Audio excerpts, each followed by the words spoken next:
오늘은 계속해서 우리 여호수아서 세 번째 강의 시간을 가지려고 합니다. 지난주에는 여러분 기억하시겠지만 가나안 전쟁에 앞서 하나님께서 우리에게 우리가 할 일, 하나님이 하실 일을 알려주셨습니다. 하나님이 함께 하시고 또 우리가 해야 될 일은 순종하고 또 담대함으로 나아가는 것이죠. 그리고 또 지난주에는 이스라엘 백성들의 수고와 헌신, 그리고 서로 신뢰하는 것, 훌륭한 리더십과 더 훌륭한 팔로우십에 대해서 지난주에 이야기를 했습니다. 이 모든 것이 있어야 우리가 가나안을 정복할 수 있다고 그렇게 배웠고요. 오늘은 이제 가나안 정복을 시작하고 있는데요. 첫 번째로 한 것이 뭐냐면 바로 여리고 성을 정탐하는 것이었습니다. 정탐꾼 2명을 보내고 있는데 오늘 사실은 이 본문에서 아무리 묵상해도 깨닫게 되는 것은 정탐꾼이 주인공이 아니라 바로 기생 라합이 주인공이라는 것입니다. 오늘 여호수아서에서 첫 번째로 나오는 여인의 이야기, 마지막으로 나오는 첫 번째이자 마지막으로 나오는 이 여자의 이야기인데요. 기생 라합이 구원을 받다라는 결국 이 사실이 오늘 중요하고요. 과연 누가 구원을 받을 수 있는가? 하나님의 섭리를 발견할 수가 있습니다. 정탐꾼들이 하나님의 또한 위로하심과 보호하심과 건져내심을 보게 된다는 것이고요. 우리가 마지막 때를 살아가는 사람으로서 멸망받을 수밖에 없는 그 땅에서 구원받은 한 사람, 이 라합을 통해서 우리가 심판받아야 될 이 세상에서 어떻게 구원받아 살아갈 수 있는가에 대한 이야기를 오늘 함께 함으로 오늘 이 말씀이 저와 여러분의 깊은 도전과 울림이 있기를 주님의 이름으로 축복합니다. 아멘. 1절 말씀입니다. 2장 1절 말씀 같이 눈을 보시고 따라오셨으면 좋겠습니다. 눈의 아들 여호수아가 시딤에서 2 사람을 정탐꾼으로 보내며 이르되 가서 그 땅과 여리고를 엿보라 하며 그들이 가서 라합이라는 기생의 집에 들어가 거기서 유숙하더니 1절만 보여주시고요. 시딤이란 땅에서 2 사람을 정탐꾼으로 보냅니다. 시딤이란 곳은 요단강에서 요단 동편에 있고요. 12km 정도 떨어진 곳입니다. 이 시딤에서 유명한 사건이 있었는데 바로 모압 여인과 음행을 한 이스라엘 백성들이 그렇게 죄를 범한 바로 그 장소였는데요. 거기서 그 죄 지은 그 장소에서 새롭게 시작하는 모습을 보여주고 있습니다. 여기 2 사람을 정탐꾼으로 보내매란 말에서 앞에 몰래 가만이라는 말이 다른 성경에 나와 있습니다. 이 정탐꾼의 경험이 있었던 여호수아가 이번에 다시 한번 정탐꾼을 보내며 신중하게 보내고 있습니다. 지난번에 정탐꾼 때문에 정말 큰 낭패를 보았기 때문에 다시 한번 보내는 것이죠. 엉뚱한 보고를 하지 않기를 원했다는 것이죠. 그런데 중요한 것은 왜 기생 라합의 집인가? 이런 질문을 할 수가 있겠습니다. 제가 세 가지를 말씀드리겠습니다. 정답이 무엇인지 여러분이 맞추시면 좋겠습니다.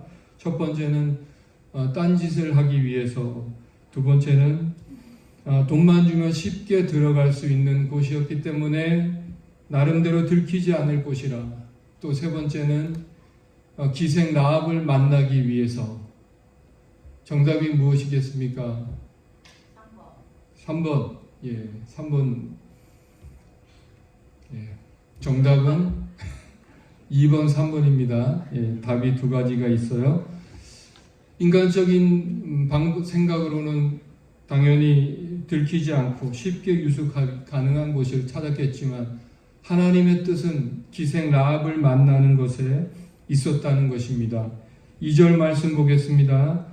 어떤 사람이 여리고 왕에게 말하여 이르되 보소서 이 밤에 이스라엘 자손 중에 몇 사람이 이 땅을 정탐하러 이리로 들어왔나이다.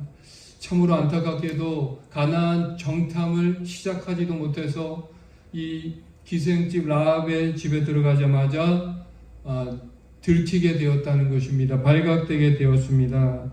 정탐꾼이 무능해서라기보다는 이 여리고 사람들이 이 경계태세가 얼마나 철저하고 물샐 틈이 없었던지 그만큼 이스라엘 백성에 대해서 두려워하고 긴장하고 있었다라는 것을 말하고 있는 것이죠. 3절 말씀도 보니까요. 여리고 왕이 라합에게 사람을 보내어 이르되 내게로 와서 내 집에 들어간 그 사람들을 끌어내라. 그들은 온 땅을 정탐하러 왔느니라. 가나안 사람들이 이 즉각적인 보고와 빠른 대처를 보게 되고요. 정확하게 이 라합의 집으로 사람을 보내게 됩니다. 4절 말씀에요. 4절 말씀 제가 읽겠습니다. 그 여인이 두 사람을 이미 숨긴지라 이르되 과연 그 사람이 내게 왔었으나 그들이 어디에서 왔는지 나는 알지 못하였고 두 사람을 이미 숨긴지라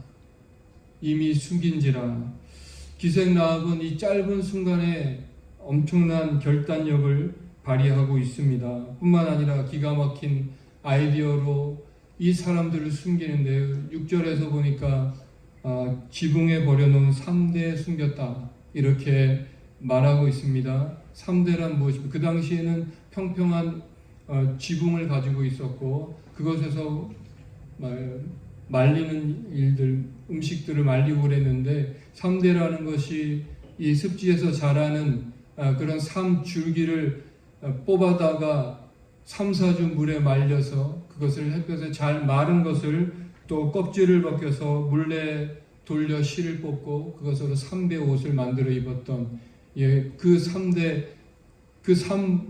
묶음을 3대라고 하는 것입니다. 이러한 위협을 무릅쓰고 이런 위험을 무릅쓰고 결단을 할 수 있었던 그 이유가 무엇인가 라는 것을 생각해 볼 때 한마디로 믿음이었다는 것입니다. 믿음. 어떤 믿음이었는가? 그것도 행동하는 믿음이었다라는 것입니다. 야고보서 2장 25절에 보니까요. 같이 한번 읽겠습니다. 또 이와 같이 기생 라합이 사자들을 접대하여 다른 길로 나가게 할 때에 행함으로 의롭다 하심을 받은 것이 아니냐.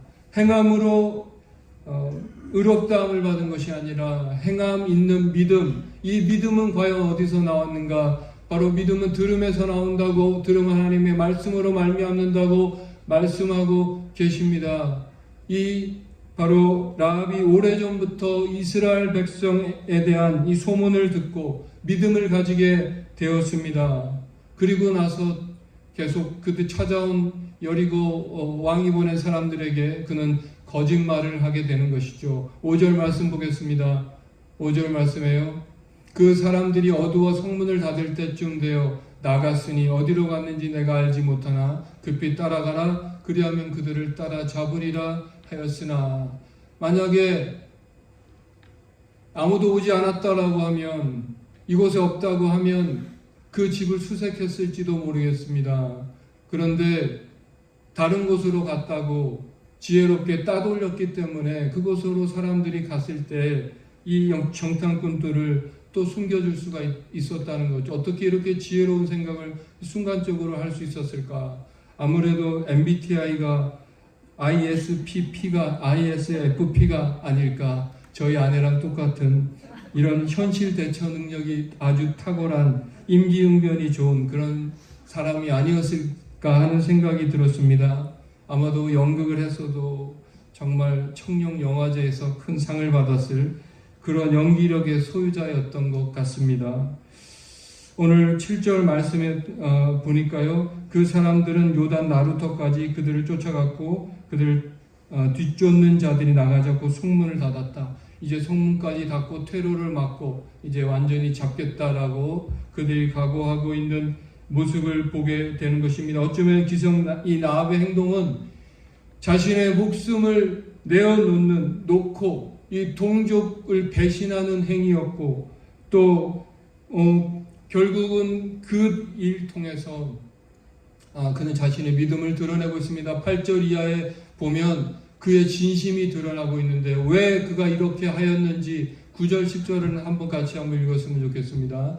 말하되 여호와께서 이 땅을 너희에게 주신 줄을 내가 아노라. 우리가 너희를 심히 두려워하고 이 땅 주민들이 다 너희 앞에서 간담이 농나니 이는 너희가 애굽에서 나올 때에 여호와께서 너희 앞에서 홍해물을 마르게 하신지라. 아멘. 이 땅을 너희에게 주신 줄 내가 아노라. 오늘 이 라합은 이스라엘의 하나님으로 이스라엘의 하나님을 자신의 하나님으로 받아들이고 싶은 간절한 열망이 그에게 있었다는 것입니다. 어쩌면 하나님에 대한 온전한 지식이 없었던 소문만 들었던 이 라합이 어떻게 이런 믿음을 가질 수 있었을까? 어쩌면 기생집으로 자주 드나들었던 오빠들 때문이 아니었을까? 우상 숭배와 다신론 사회에 살고 있는 이 라합이라는 이 여인이 여호와 하나님이라는 그 말을 그의 입에서 한다는 그 자체가 놀라운 일일 수밖에 없다는 것입니다. 온전한 지식을 갖지도 않았던 그 소문만으로 하나님을 자기 하나님으로 받아들이고자 했던 이 강한 열망, 그 구원에 대한 열망이 누구보다 컸다는 것입니다. 성경에 나오는 예수님의 계보에 들어갔던 여러분 3명의 여인 아시고 계십니까? 오늘 이 여인이 첫 번째 여인이라면 두 번째는 누구입니까? 바로 유다의 며느리 다말이죠. 가나안 여인이었습니다.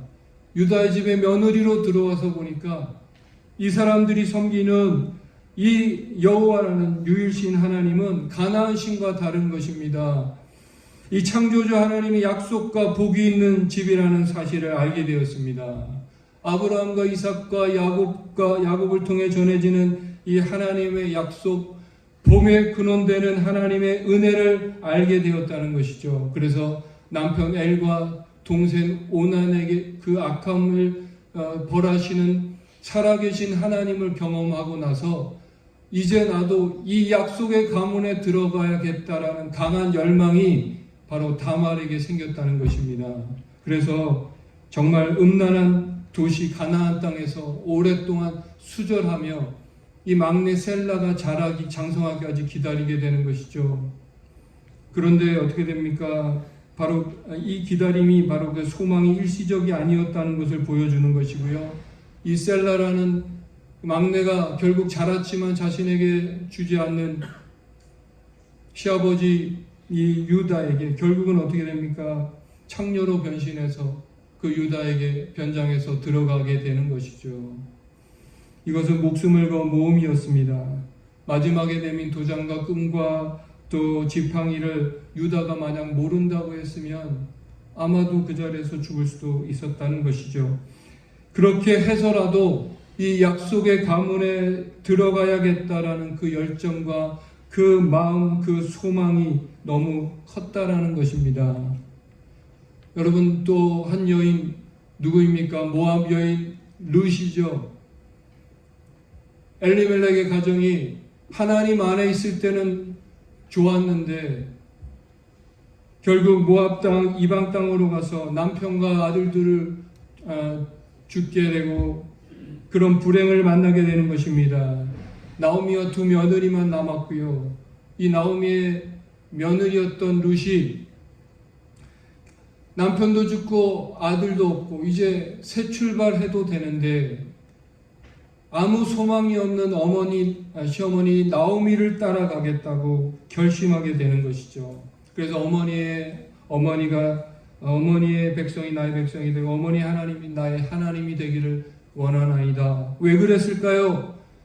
이 하나님의 약속과 믿는 자에게 베푸시는 그 은혜와 복을 그는 발견했기 때문에 어떻게 해서든지 하나님의 백성이 되어야겠다는 그 사모함과 간절한 열망이 그에게 있었기 때문에 그 나오미를 따라간 것입니다. 마치 이스라엘 백성과 너무나 대조가 되는 것이죠. 그렇게 하나님의 역사를 눈앞에서 목도하고 하나님의 율법과 말씀을 받고 그런 이스라엘 백성, 하나님에 대해서 누구보다 잘 알았던 이 이스라엘 백성들이 결국 가나안 땅을 눈앞에 두고 믿음이 없어서 결국 모세와 하나님을 원망하다가 그들이 광야를 내쫓겨서 40년 먹다 죽는 인생을 살게 되었던 것입니다. 하지만 이 하나님에 대한 소문만 듣고도 이런 믿음과 열망과 신앙 고백을 할 수 있는 바로 여인이 이 라합 여인이었고요. 그래서 오늘 이 라합 여인이 결국은 오늘을 사는 저와 여러분에게 깊은 도전을 주고 있다라는 것입니다. 여러분, 우리는 어떻습니까?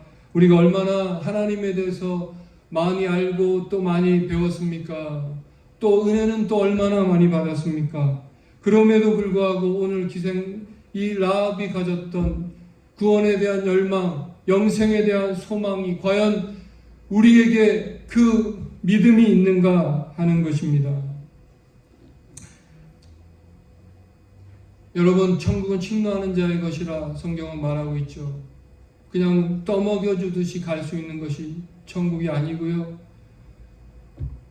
침노한다고 다 천국에 가는 것은 아니지만 구원받은 자에게 마땅히 있어야 할 그 구원에 대한, 영생에 대한 그 열망이 우리에게 있어야 하지 않겠는가 하는 것입니다. 하나님 나라를 이루고자 하는 그 마음의 열망, 그 소망, 오늘 과연 우리에게 있는가 한번 돌아봤으면 좋겠습니다. 반드시 그 일이 성취될 것이라는 믿음이 없었다면 어쩌면 자신의 생명을 내걸고 이 라합이 이렇게 자신의 왕과 왕족을 배신하면서까지 이런 행동을 할 수는 없었을 것이고요. 바로 그런 확신이 그녀에게 있었다는 것입니다. 어쩌면 하나님께서 음란으로 인해 다 멸종시키겠다라고 말했던 그 가나안 땅의 기생으로 살고 있는 이 여인을 구원하신 이유가 무엇입니까? 아무리 진멸의 대상자, 파멸의 대상자라 할지라도 자신의 죄를 깨닫는 자, 그리고 하나님 앞에 자신의 신앙을 고백하는 자, 말씀을 듣고 믿고 순종하는 자에게 하나님께서는 구원을 베푸실 수 있다는 것이고요. 바로 이 음란의 땅 가나안 사람들에게도 여전히 구원의 가능성이 남아있다는 것을 말씀하고 있는 것입니다. 정탐꾼을 보내어 결국 이 구원받을 한 사람 기생 라합을 구원하게 되는 것이죠. 이것이 바로 하나님의 은혜고 하나님의 섭리인 것입니다. 또 한 가지 그가 구원받을 수 있었던 이유가 무엇인가요? 오늘 12절 13절의 말씀에 제가 읽겠습니다. 그러므로 이제 청하노니 내가 너희를 선대하였은즉 너희도 내 아버지의 집을 선대하도록 여호와로 내게 맹세하고 내게 증표를 내라. 그리고 나의 부모와 나의 남녀 형제와 그들에게 속한 모든 사람을 살려주어 우리 목숨을 죽음에서 건져내라. 그래서 정탐꾼들이 뭐라고 대답합니까? 우리가 이 땅에 들어올 때 18절입니다. 우리가 이 땅에 들어올 때 우리를 달아내린 창문에 이 붉은 줄을 매고 내 부모와 형제와 내 아버지의 가족을 다 내 집에 모으라. 누구든지 내 집 문을 나가서 거리로 가면 그의 피가 그의 머리로 돌아갈 것이요 우리는 허물이 없으리라. 그러나 누구든지 너와 함께 집에 있는 자에게 손을 대면 그의 피는 우리의 머리로 돌아오려니와. 그래서 라합이 21절에 보니까요. 라합이 이르되 너희의 말대로 할 것이라 하고 그들을 보내어 가게 하고 붉은 줄을 창문에 매니라. 정탐꾼이 제시한 구원의 방법은 그들을 달아내린 그 붉은 줄을 매달아 놓고 가족들이 그 안에 머물라고 말하고 있는 것입니다. 그들이 제시한 방법은 그 방법을 그대로 순종했더라. 마치 출애굽 당시에 그 구원의 보증물로 이 문인방과 문설주에 바른 이 어린 양의 피, 그 어린 양의 피가 보증이 되었던 것과 같습니다.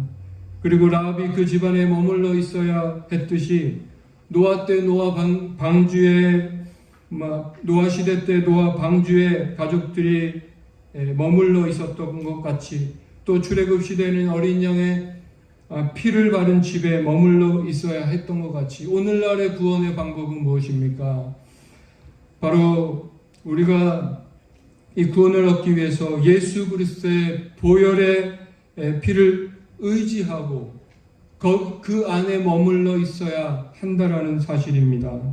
이 구원의 길이 바로 전적인 하나님의 은혜임을 깨닫고 겸손히 감사함으로 받아들여야 한다는 것이고요. 그렇지 않게 어리석게 자기의 생각을 주장하는 일이 없어야 한다는 것입니다. 구원의 주권은 하나님께 있습니다. 그것은 인간이 죄를 지어 인간이 타락한 순간부터 시작된 하나님의 놀라운 계획이셨습니다. 이스라엘 백성들이 출애굽기요즘에 묵상하는 24장에 보니까요, 하나님 율법을 주시고 그들과 언약을 맺습니다. 언약식을 하면서 결국 피로써 언약을 하는데요, 그것은 결국 너희가 이것을 지키지 않으면 피로써 갚아야 함을 의미하고 있습니다. 하지만 그들은 40일도 지나지 않아 그 언약을 파괴하게 됩니다. 하나님 이것을 미리 아시고 성막을 주셨다는 것이죠. 동물 제사를 가지고 나에게 희생 제사를 드리는 자가 구원을 얻게 될 것이다. 성막은 바로 예수 그리스도, 희생의 피도 희생 제사도 바로 예수님을 의미하고 있습니다.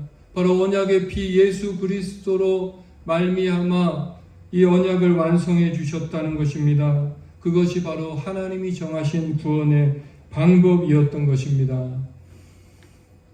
바로 이 구원의 방법을 우리는 믿고 신뢰하고 그 말씀대로 우리가 순종하며 살아갈 때 구원의 은총을 받을 수 있다는 것을 기억하실 수 있기를 축복합니다. 아멘. 결론적으로요, 오늘 하나님께서 우리에게 요구하시는 것은 무엇입니까? 바로 믿음인 것이죠.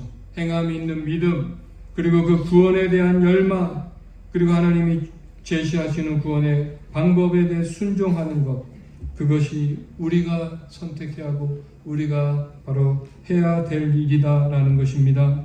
오늘 마땅히 진멸받아야 될 땅에 살고 있는 이 라합을 하나님께서 그의 가족을 구원하시기 위해서 정탐꾼을 보내고 또 그들을 구원해 주셨습니다. 오늘 우리가 마지막 때를 살아가며 과연 내가 이 마지막 때에 심판받을 땅에서 구원받을 수 있는 그 방법이 무엇인지 오늘 다시 한번 이 라합을 통해서 발견하시고 또 그렇게 살아가실 수 있는, 그래서 하나님의 구원의 백성, 하나님의 백성으로 살아가신 저와 여러분 되시기를 주님의 이름으로 축복합니다. 아멘.